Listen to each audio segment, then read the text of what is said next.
एक शाम राजा अकबर अपने प्रिय बीरबल के साथ अपने शाही बगीचे की सैर के लिए निकले। वह बगीचा बहुत ही शानदार था। चारों ओर हरियाली ही हरियाली थी और फूलों की भीनी भीनी खुशबू वातावरण को और भी खूबसूरत बना रही थी।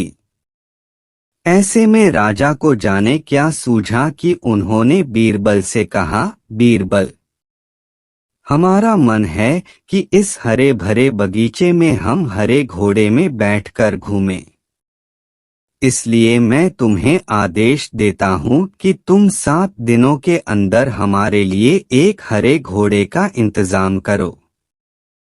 वहीं अगर तुम इस आदेश को पूरा करने में असफल रहते हो तो तुम कभी भी मुझे अपनी शक्ल न दिखाना।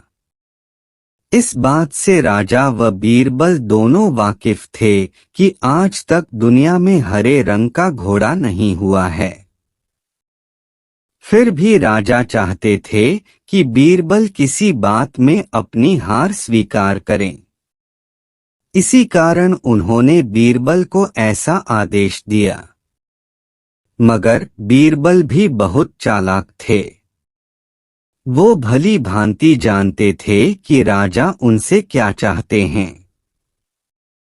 इसलिए वो भी घोड़ा ढूंढने का बहाना बनाकर 7 दिनों तक इधर-उधर घूमते रहे।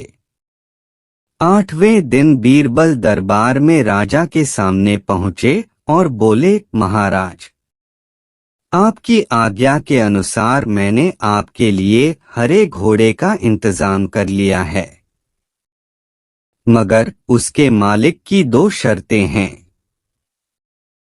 राजा ने उत्सुकता से दोनों शर्तों के बारे में पूछा।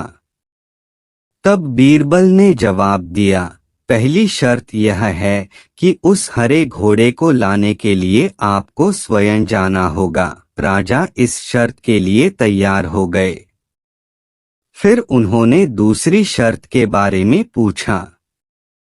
तब बीरबल ने कहा, घोड़े के मालिक की दूसरी शर्त यह है कि आपको घोड़ा लेने जाने के लिए सप्ताह के 7 दिन के अलावा कोई और दिन चुनना होगा।